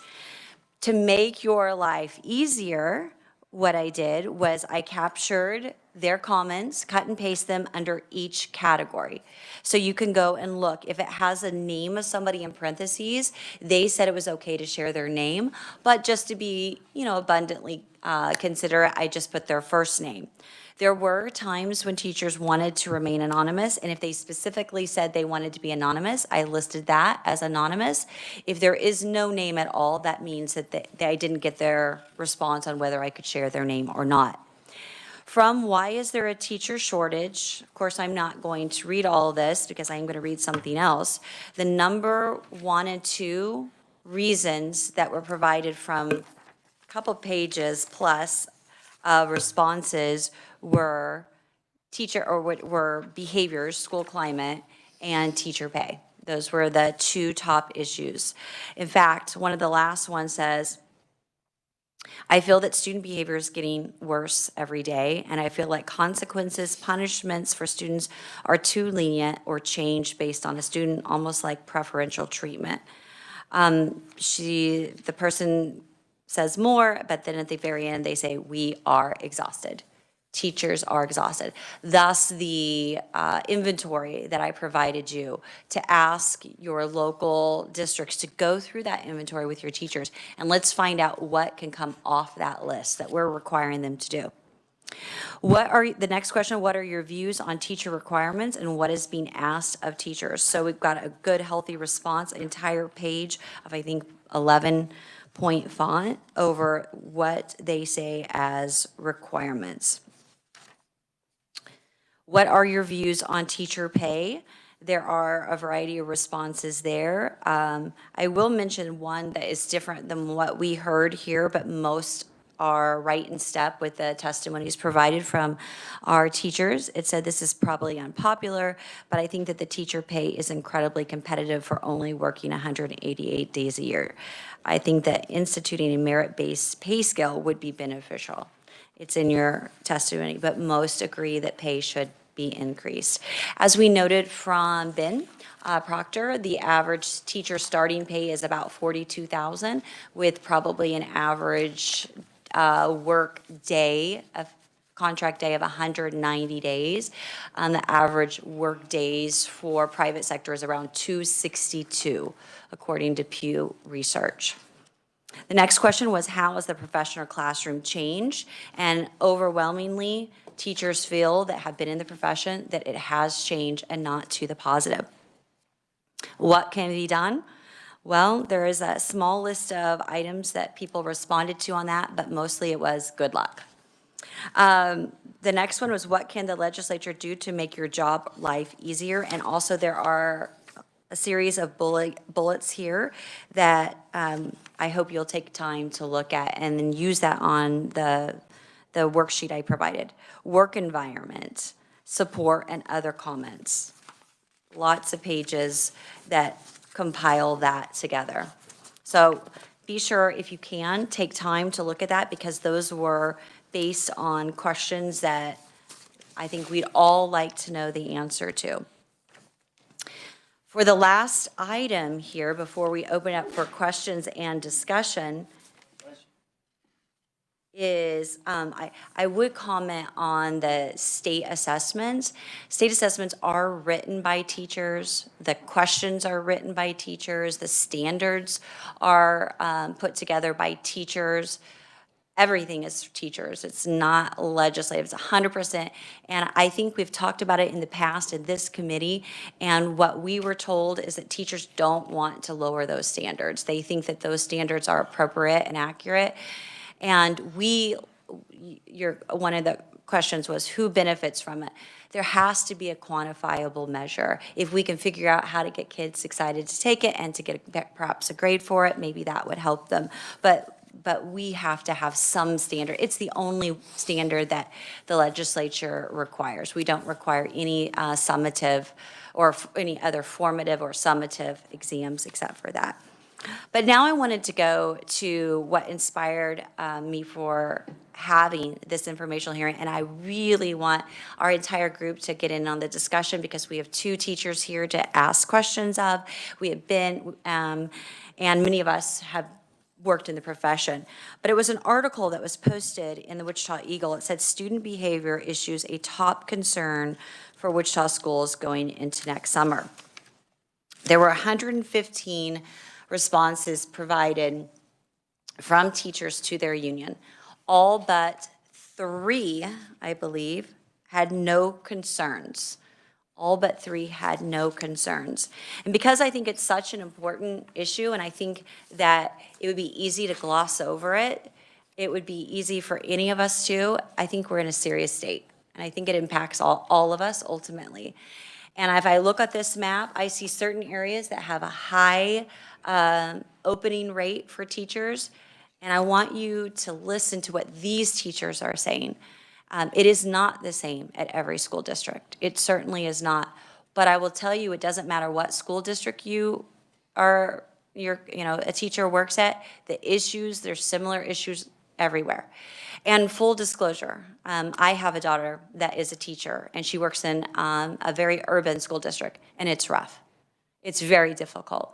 So the reason this also inspired me is because of her. I want to help her. And I encourage her to stay in the profession because I still believe in it. I think it's a fabulous profession. And so here, let's listen to what the teachers have said and they provided to their union officers. And by the way, this is an open record, so that's why I have it. It says, inconsistent consequences. Special education students aren't on behavior plans that work. So many kids are causing other students not to learn. Problems with students, and by the way, I'm just giving you highlighted pieces, just little tiny bits. We have problems with students following basic guidelines. We focus on the behaviors of students' trauma, but what about the trauma happening because of the other students that can't learn and their behaviors? I feel that student behavior is getting worse every year. Consequences, punishments for students are too lenient. It says we have a huge lack of subs in our district because they refuse to sub due to being treated poorly by students. It's creating a morale issue in buildings along with major burnout because teachers are expected to cover for staff who do not have subs. We are exhausted. That was a separate person than the other one. Behaviors are off the charts this year. Students have no consequences for actions. Teachers are burnt out. Teachers have to lock their classrooms. Teachers are being hit, spit on, punched, kicked, and other students see this happening and see that the student who did those actions have no consequences. Behaviors are out of control this year. This is a different person. I mean, each time I take a pause, it's just a new, and I'm by no means reading you the majority of these. It seems there are no consequences for student behavior. It says restorative practices do not work. Another one says our students are sexualizing everything. Another one says our principal told us we're at 10% proficiency and then shared she was the best principal, so we either need to change or get off the boat. No consequences for tier 1 and tier 2 behaviors. It's truly a nightmare being out in the hallways. For the most part in my classes, I have a small few that want to be good students and engage in content and want to learn, but the major problem is all the kids that could care less, and they know that there's nothing that we can do to make them care or to do their work. These students know they don't have to face any real responsibility and any real consequences. Moving on. Flat out refusing to do what is being asked of them. This has been my worst year in over 25 years of teaching. Next one, the district is going to continue to see record numbers of teachers leaving the profession or the district because from top down, nothing is being done about behaviors in general. I'm tired of staff members getting hurt, breaking up fights and behaviors. We have had several staff members get injured. This is not why we went into teaching. I bet the public has no idea how many of us risk our health and safety every day. Students' cell phone use is killing their ability to focus and slowing down instruction. And I hear that complaint constantly from all my friends that are teachers. Where is the broadcasting of behaviors is kept to a minimum with ear piercings and other things. The violence towards staff has escalated. The response to said violence with restorative practices sends the message to students and staff that the behavior is okay. Behavior across the board is out of control. Next person, behavior is out of control. There are zero consequences. I've never seen as rough of behaviors. Next one, behavior is horrible here. Staff is talked to disrespectful and defiant manner on a daily basis. And then I highlighted one, the list is too long to read, but it was just, I mean, it was sad. Said that students are threatening staff and peers. Administrators send students back to class. Moving on, my perspective comes as a result of 30-plus years in private business interaction with human resources managers and employees at hundreds of different companies, large and small, rural and urban. We do students a disservice if we do not deal with insubordination, disrespect, and aggressive behavior towards students and staff. Employers will not tolerate this behavior, so allowing students to get away with bad behavior sets them up for failure in the workplace. The behavior in my classrooms and in the building are a contributing factor in my decision to retire at the end of the year. Lack of understanding and communication with administrators over behaviors is another. Teachers being blamed is not fair or correct. I will not continue in teaching, nor will I sub here due to the lack of respect exhibited by students. It's becoming an unsafe environment. Another one says about 20% will not follow instruction, which causes all the other students to lose learning. Our students are too far behind academically, and we can't allow this to continue. Most of the kids seem to know there are no true consequences for bad behavior. A long-term sub for one of our teachers quit because behavior is so atrocious at our school, and the toxic positivity being forced on staff is destroying morale. Who the F are you? You can't F and tell me what to do. You big B is what we hear on a daily basis. Principals are telling me that they are not supposed to do accountability. Students quickly realize when no accountability occurs for behaviors. The restorative practices aren't working. There are major behavior problems. Too many students are afraid to come to school, or they do not feel safe in their classrooms, and especially not the hallways. My students have become more physically aggressive. This is not a manifestation of their disability. This is them getting mad for not getting their way, and so they punch or kick or throw things. I filled out more incident reports than I can possibly imagine. They're allowed to run the halls. We are aware of the desire to use restorative practices, but what about the students who are impacted as a whole? There is so much disrespect and students yelling at teachers about little things, striking teachers without consequences. Most students don't want to work and really don't even care what their grades are. Most of the behavior issues are not being accurately reported in our school. They're not recorded. I've been told not to write down those incidents. The district does not support the teachers who are constantly getting verbally and physically abused by the students. This is why so many teachers are getting out of the profession. The processes that we're doing are wasting our time. We're seeing a lot of bullying. We need a no-nonsense strategy. How reliable is SABRS and My SABRS, and how valid are the scores students get? I feel like identifying students and asking them to self-identify isn't effective at measuring risk. Is there research that backs it up? Even when our students don't take our fast bridge screeners seriously, which they admit, they go on quite a bit on that one. The biggest issue I have is students completely engrossed with TikTok or games. They're on their cell phones, even with the no cell phone policy. This has been the worst year, in my opinion. We're dealing with a lot of apathy and refusal to work. I think our biggest problem this year is a lack of parent involvement. Elementary students' behaviors have elevated to harassment and bullying of adults in our school. My fear is that the district will introduce another new initiative, AKA Band-Aid, and proceed to blame teachers for not implementing it. Behavior is one of the top reasons why there is a sub shortage. Another one says 50 to 100% difficult parents and students should not be calling the shots and running the school. We are now catering to whomever throws the biggest fit. We need to do something about cell phones in our district. It's ridiculous and out of hand. Another teacher says behaviors cover more than 70% of my time. We are told to freeze some students' grades. This is because of some kind of emotional issue. I've been teaching 15 years. This is by far the most difficult year. My health has been negatively affected. I've had a student tell me to, and I won't even read it. It's awful.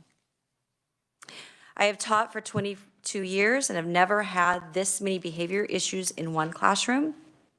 In my opinion, there are no consequences. I am not sure where the answer lies, but something needs to happen. Students are not being held accountable for inappropriate behavior. The main problem I find in our building is foul language and disrespect for adults and to property. The second step doesn't seem to be helping very much. Students' negative behavior has increased since starting the district 4 years ago. Rates of defiance, disrespect, bodily harm, bullying, and many other behaviors are on the rise. Students are extremely disrespectful to adults and to each other. The girls in our building are constantly getting into fights. This is new. Students are watching, seeing, or hearing more sexual content. Schools are out of control. The level of defiance and disrespect are off the chart. I think we will have many teachers leave again this year in our school due to behavior and defiance of students. Behavior at my school are so overwhelming. We have tried to address this.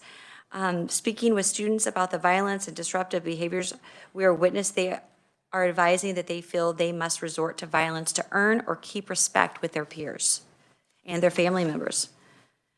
And lastly, my team is very concerned about the physical violence we are experiencing in elementary schools. Students are slapping, punching, kicking, pushing, spitting, wrestling, and throwing items, and there's not any consequences. They come back to class. Now, why would I share such a long list of 100? That was not 115, but it was from a list of 115 where only 3 did not report something negative. It is not just a case of urban schools. I hear it from mine from very high income districts. Not the same, but similar stories of teachers wanting to leave the profession because they want to teach. And so I think that now we raise the question, and that's why I provided this for you to ask questions about what are we going to do? How can we help? Are we willing to listen? So I'm going to open up the floor. You may direct your question to someone that is in the audience, including Ben, if you'd like. Representative. My question is for Ms. Louderman. Could you tell me if you feel like the interpretation of least restrictive environment is out of balance, and if so, what would you like to see address that? And thank you for serving in the classroom. Thank you. Yes, I think that is very out of balance. I think we have gone so extreme. We want to be inclusive of everyone to the point that we are putting them in environments that maybe are not best for them. The academics in it may be too hard. I think we have gone too extreme with that. Thank you for your candidness. Other questions? Representative Schmoy and then Representative Johnson. Mine is less of a question and more of a statement. Thank you. I am not a teacher. I was not a teacher. I was a paraprofessional in a public school setting. This is exactly why I walked away from that. It was the most rewarding job outside of being a mom I have ever had, and I could not continue to do it because of that list. And I worked in a rural area, and it's across the board. So that echoes everything that I have dealt with in the public school system. I did it for 5 years, and I am scarred all over my hands and arms because of behaviors that should have been addressed that were not. And so it's a very real, prevalent problem. Thank you. Thank you for sharing. Representative Johnson. Thank you, Madam Chair. This is to the board, Department of Ed, the legacy license. Could you give me just a little more on that? Madam Chair, may I? Sure, and hit your... Oh, hit the button? Yeah. Is that better? Okay. Yes, so the legacy license, it's a 20-year license that's created for individuals that have retired. Excuse me. I'm dealing with a cold, so The legacy license, 20-year license, that's set up for individuals that are either retired through CAPERS or through our private school system and have a retirement. Once they qualify for retirement, they can apply for that license. It reduces the amount of renewal requirements that they would have to have, and it would cover them to serve as either a substitute teacher or serve in whatever position they were originally endorsed in for that 20-year period. Is that now in place? It is not in place yet, so that's part of a regulation update. It went to the board, recommendation went to our state board. They approved it. Now we have to put it in regulation. Once the regulation is submitted to them for final approval, that's when it would go into effect. How much does it cost? A fee hasn't been associated with it yet, but roughly it would be somewhere between $85 and $100. 20 years? Yes. I'll take it. Thank you, Madam Chair. And Gary, Shane Carter is his name. Awesome. Okay, did I get that right? Okay, perfect. All right, Representative Hill. Thank you, Madam Chair. I've kind of forgotten that really good feeling I had last night when a field goal went through. This has been tough. This is tough to listen to. It's tough to listen to what you teachers put up with. We appreciate what you do. As I was sitting here listening to some of the concerns, they kind of got grouped into two categories in my mind. One is children and discipline issues, lack of respect in the classroom. The second is lack of support by the parents and maybe to a bigger extent by the community. And it struck me, I happen to be longer in the tooth than many people in this room, but it struck me that the parents and the community that we have challenges with all went through, or mostly all went through, the public school system. And so I went back in my mind and looked at a generation and said, what happened 30 years ago? Did we have these issues 30 years ago? Did we have disrespect of teachers and lack of support by parents? I happen to have been a parent 30 years ago, and I think we supported school systems. And I don't know that there's an answer. I don't know that anybody wants to even try to answer this. But I think if we keep doing the same thing and expect different results, well, you know what that is. I think we need to look and try to understand what it is we've been doing for 30 years that has raised a generation that has no respect for teachers, no respect for the school system, and is now birthing and raising a next generation that is even worse. Do any of you want to comment on that? Thank you, Madam Chair.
Thank you, working to help them learn how to regulate so they can be successful. I spend time with my kids. I ask them what they're proud of, and I don't think they know what to say. When I say, what are you proud of? They can't answer me yet.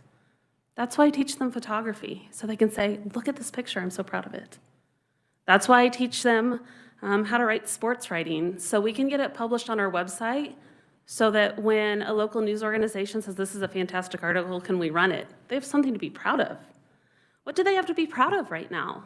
It looks pretty dire for kids. We are vessels of hope, and that's what we give them.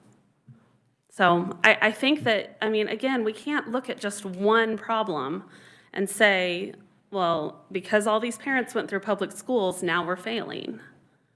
We have fentanyl, we have overdoses, we have just things that, high traumas. As a mom of an adopted child out of foster care, we're gonna help him through his traumas for the rest of his life. And we're gonna help his kids through those traumas. That's what we signed up for, so. You have one more question? Yeah, I'd kind of like to follow that up, I guess, a little And then bit. Representative Thomas. I think I was mainly stating a fact that the parents of those children did go through public schools. I think the second question I would pose is, what are we doing differently today that these children going through right now are going to be the parents that respect the public school and raise up children? Do you have a high confidence that that's happening? You can also ask our other teacher, give her a chance. Liz, do you have a high confidence that kids today are going to graduate and have the respect that, let's say, Generation Xers had? It's probably before you. That's why we are teaching social skills. My district has implemented the social skills. It comes out of Nebraska. It is called Boys Town. It was started years ago by a Catholic priest. It's a phenomenal program, but it fills in those gaps that students don't have. Recently, one of them is how to greet others. And I talked about when you walk into the gas station and that adult says hi to you, the attendant, you say hi back, and we practice those things. But really, a lot of these issues do stem from society. It is the breakdown. Years ago, we kicked prayer out of our schools, the breakdown of the nuclear family. When our parents have problems, their children have those problems too, and they bring those problems with them to school. I am working on a reading leadership EDS, so I read a lot of research. And one statistic I would have to look up to cite it, but one statistic that comes to mind is that by the time a student reaches kindergarten, a student who is in poverty or just a very high stress situation will have 25 or fewer books read to them. Once again, your foundation, oral language, that is your foundation of reading. And then a student who is in a middle class or higher will have over 1,000 books read to them between ages 0 through 5. So once again, we are looking at a societal problem. I also think you talked about behavior disrespect. I do think there needs to be a crackdown in the sense if a student elopes out of your classroom or is just being grossly disrespectful, maybe an alternative school for a couple weeks and they have to earn their way back. But it's like one time. You run out one time, you're disrespectful one time, you don't get a second chance. You need to go to that separate setting. And that's actually what Boys Town does in Nebraska. They have, instead of going to time out in the office all day, you have to go to this other setting and you still have lessons and things, but you have to earn your way back. Sounds like a good program. Representative Thomas. I appreciate what you said because I was going to mention that as well because I think it's a key thing to hit home on. I think part of the issues with society, I can point it right back to those two things. The breakdown of the family, mom and dad less involved because they're working. So what do kids do? They turn to cell phones. They turn to social media. They turn to video games that, quite frankly, are pretty graphic. And it gets in their head. And the other thing, I agree, we have moved as a nation, and I don't mean to preach here, but I'm going to anyway. We have moved further and further away from God in this country. And I think you take those two factors, and I can show you exactly what the breakdown in society is. We have those two things. Those are big. And I think a lot of the problems in this country, in our districts, in our world start at home. And so I will continue to make that point, and I'm glad you brought it up, and I'm so thankful for that. Now, I want to move on to one other question. So we have, in the 4 years I've been here, had several bills that we would always welcome input from teachers, from board members, all kinds of things. We have bills coming up in Education Committee next week that I would love to have you come and testify. I would all but beg you to. I would love to hear your thoughts on it. And we can meet afterwards and talk. But so often, even last year, we had a bill that was brought to me, an idea by teachers and school board members. On the day of the committee hearing, nobody showed up. And you know why? When I called them and asked them, they were told not to. They were told to stay silent. They were told, don't do it. And it was by the very folks that come here and say they represent you. So, if you are welcome to respond to that and explain to me why you're being told not to. But I think it also starts with y'all need new representation in this Capitol. I'll just flat out say it.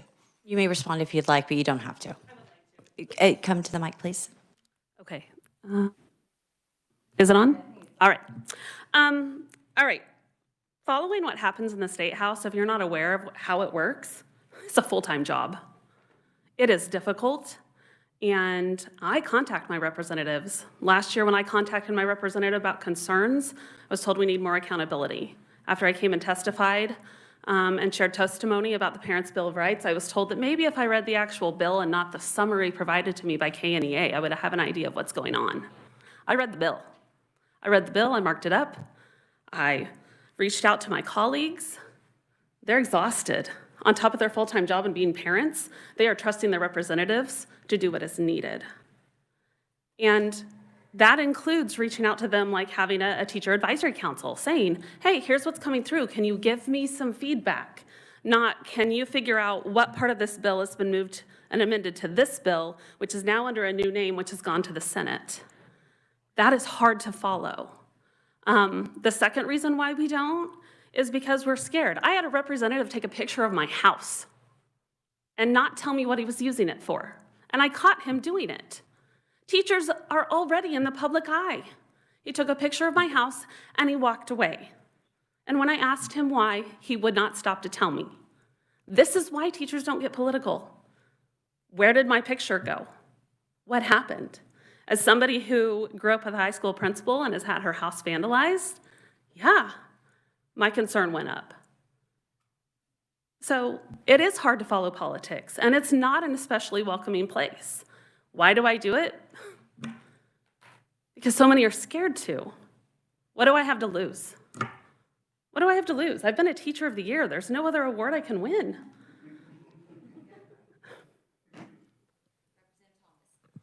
Representative Thomas, there we go. Thank you, Madam Chair. And you know what? And you stand out, and I wish there were many, many more like you, but I'm sick and tired of them being told to stay silent. And you are welcome in this committee and the other education committee anytime. And I'll tell you, as someone who ran for office, who had people following them around and taking pictures of my kids playing on my driveway, it's a dangerous world. I get it.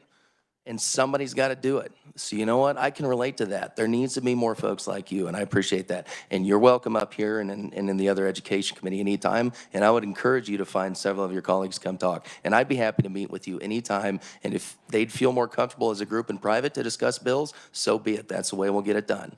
Okay? Thank you. All right, committee. I would just say that many of our bills originate from teachers. They originate from parents. And for those of us that live in our communities, my community, I go to church with teachers. I have more teachers in my Sunday school class than any other profession. So I would never, and I'm constantly going to them for ideas, and they share their ideas and they share their concerns. You brought up the Parents' Bill of Rights, so I feel like I definitely want to answer that. That bill and the response we received back from teachers, I would say I probably received 200 emails, I bet our committee did, and all of them said, you're gonna require me to put my lesson plans. I would say 99% said, you're gonna allow, which was never in any of the bills. No language of that whatsoever. Now, when I was a teacher, I was required to provide my lesson plans at my second place that I taught. It was no big deal. What it did is require curriculum. So I think that what the representative to my right from Johnson County is expressing is a lot of times misinformation does get to teachers, and you are correct. It is too difficult. We don't expect you to. We love to have interaction. Not all teachers think the same, just like not all legislators think the same. And that's why you're here, because you have a very different perspective. And it is very different from my daughter's perspective. It's very different from many of the teachers that I talk to every single day. But do not fear, these bills originate from teachers in the area. And in terms of the comments regarding things that teachers are doing, no one would say that all teachers are giving any type of lessons or curriculums that all teachers are failing to do a great job in that. But there are some, because we have received pictures, books, I've seen them. We dealt with something in our own district. It was entire curriculum that they got rid of. So it does happen. So I don't think we want to, I mean, for any profession, anywhere, I think, obviously, if you don't know that, be assured we care for our teachers. We love our teachers. My parents were retired teachers.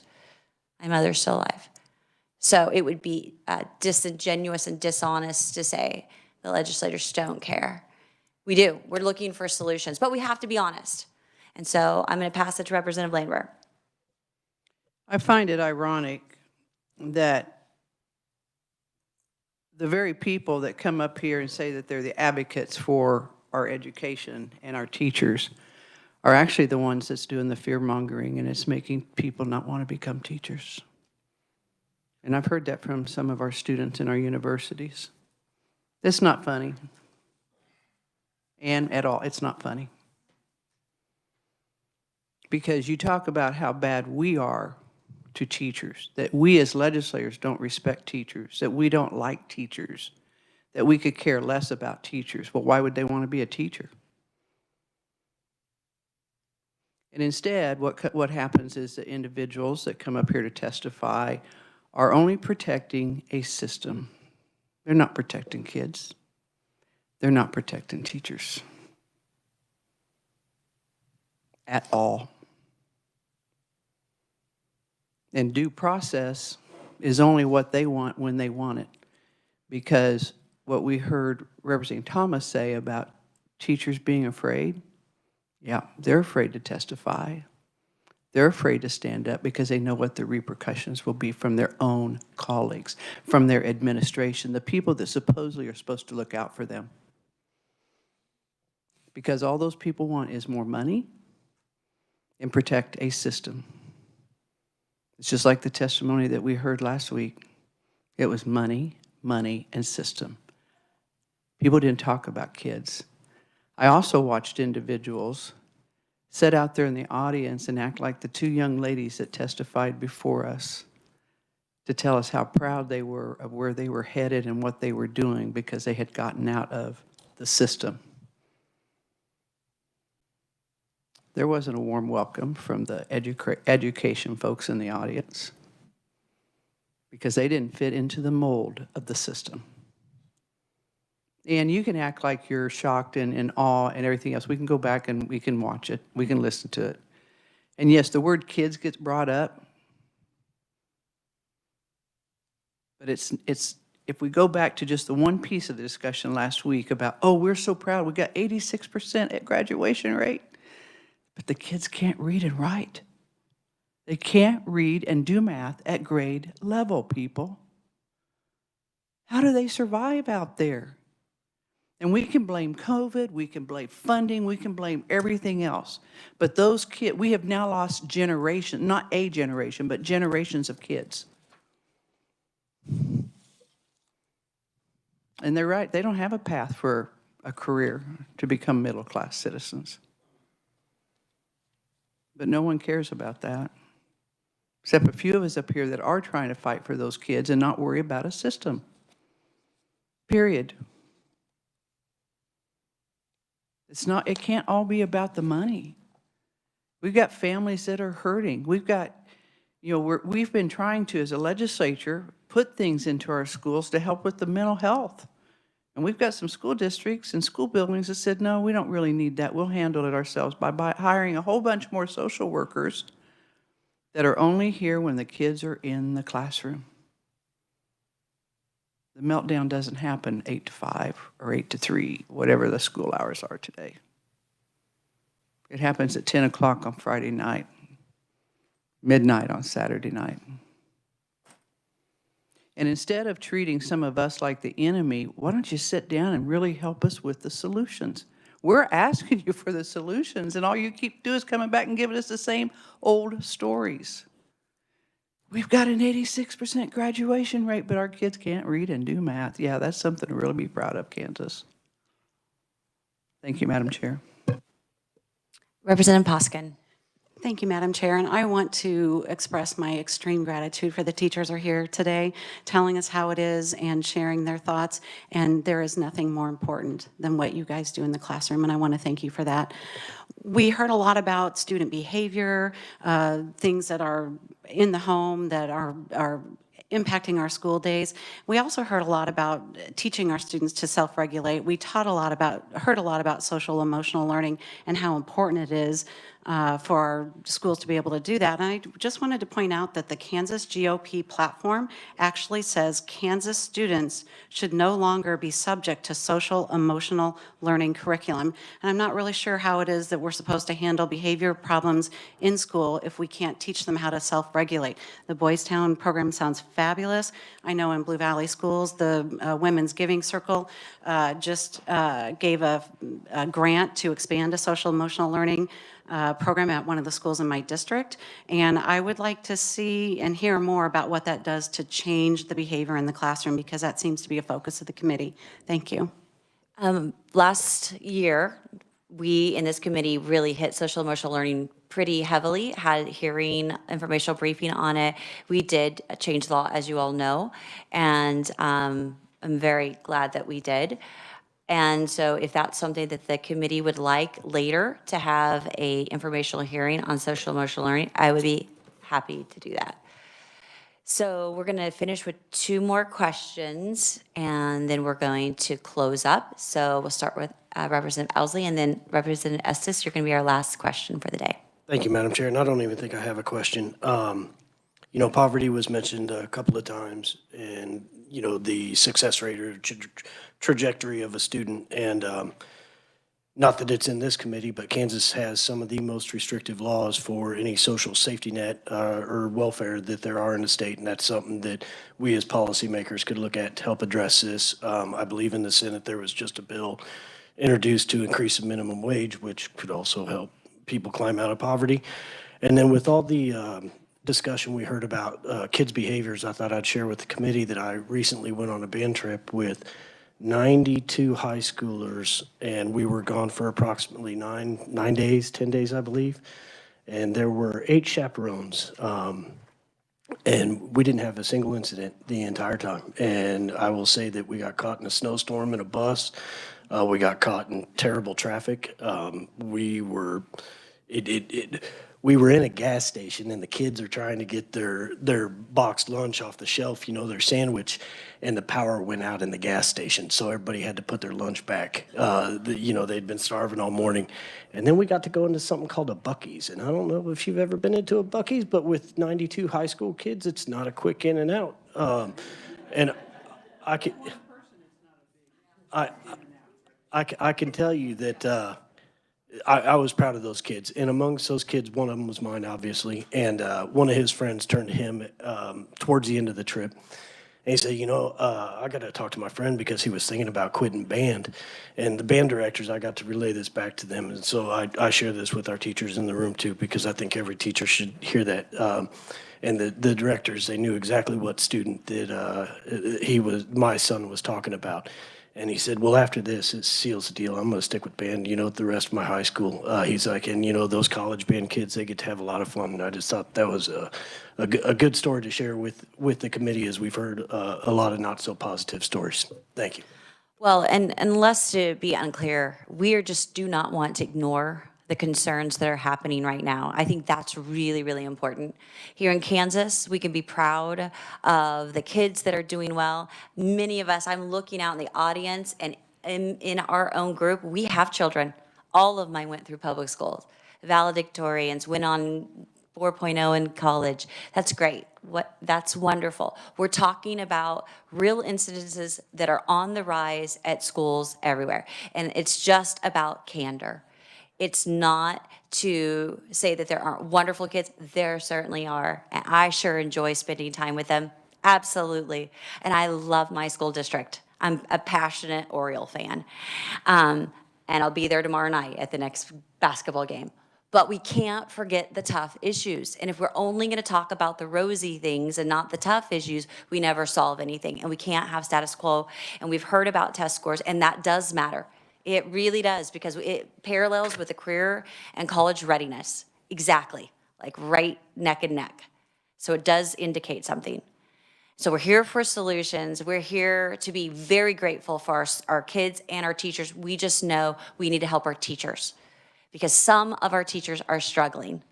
Maybe not you, maybe not everyone, but some are. And I do not want to turn a blind eye, and I don't want another intervention that doesn't work. I want to take things off your plate so you can do your job. And you get the closing comment question. Representative Estes. I'm so sorry, I don't remember your last name, but Sam from Bueller. You are heard, and I can understand why it looks like we have a whole lot of criticism. In a lot of ways, we are the complaint department for Kansans, and we serve as a backstop. And so there are things that I think we see that are concerning to us. I've been shown books in some of the schools. But I appreciate the point that you made, because I'm a former teacher. I respect teachers. I don't think we're paid enough. I've done some math on my beginner teacher salary decades ago and what that would be to now, and it's not even close. So the young teacher today has way less buying power than I did. There's a lot of us up here who have a real heart for the profession, and we don't mean to not convey that to you. And I think the question about the change over 30 years isn't like, oh, public schools made things get worse. It's kind of an overall what has been going on over the 30 years that it's getting worse. And I appreciate you being here for the tough conversations on this, because we only fix it with the tough conversations. So my question for you is, you really caught my attention with my pay is my pay, and I'm on a pay scale, and it doesn't matter how great I am or how lousy someone else is. My pay is my pay, and I have very little opportunity. Would you like to see bonus pay, merit pay, some of both, or what ideas? How do we reward teachers for doing a great job? Because it's my theory that most teachers are rocking it every day. I think that we work best when we work collectively. And I know in my department, we're phenomenal together. And I don't think that necessarily, if I'm a teacher of the year, do I deserve to be paid more for that? I don't necessarily think that I do. I do think that when we look at what merit pay or what paying based on results can do, it can pit one teacher against another. And that's not in the best interest of kids. I don't know the solution to how we reward teachers for a good job. I do think that would be a conversation that would be best had by teachers with you and with people who are deciding those things. I know, like in my husband's job, he works in manufacturing, he gets a bonus. That's pretty awesome. Like a real bonus, but I also just, if we're gonna improve this the way that it is, We have to be able to, and I agree, test scores are a very important indicator, but they're not the only indicator to our success. But we have to be able to come together with our parents and our stakeholders and our administrators and even our students and say, how do we move this forward? Because our world's changing. The way that our kids are going to apply for jobs and promote themselves it's changing so quickly. And I have high hopes that when we come together, we can answer those problems, because Kansas has always led in education. We are strong in that area, and it's something that I think there's a lot of pride with that. We've got a group of connected educators unlike any other state. And I have the opportunity right now to help put on these conferences called Kansas Leads, that stands for Linking Educators Across Districts, and how we connect and how we share ideas. And can you send me that PDF? And could I come observe your classroom? I think that's really important. So as far as merit pay goes, I don't know. And the rewards, again, I've had in my department alone, there's me. I have 2 other Kansas Teacher of the Year nominees and 2 Horizon Award winners, because we make each other better. It's not a competition. I think as a whole, any way we can celebrate teachers. I spend my days now as a journalism teacher. I'm like, we got to get out there the great things you guys are doing so that people can see it. We got to break down that brick wall and make it transparent. And, we've talked about that with the Bill of Rights, but I think it's more through action and communication than legislation. So. Okay, committee, a couple announcements before we head out. It was a very long meeting. I hope that you will take a look at your sheet and you'll put down some ideas. What can we do? What can our districts do? And have that discussion. Talk to teachers as well. Look at all the statutes. This is not by any means, it's just a small little compilation of that chapter 72. Check it out. What do we not need? What are we asking of our teachers that absolutely they don't need? When I talk to teachers, they tell me about the time that they're wasting doing X, Y, and Z instead of doing A, B, and C. So let's be, willing to have those tough conversations. I appreciate our teachers for being here and the teachers' kids for being here and the long drive that you made today, because Garrett had a long meeting today. Thank you, Garrett. We don't want to lose Garrett. Tomorrow, we are out of here at 5 no matter what. So I just wanted you guys to know. We are adjourned. Have a good night.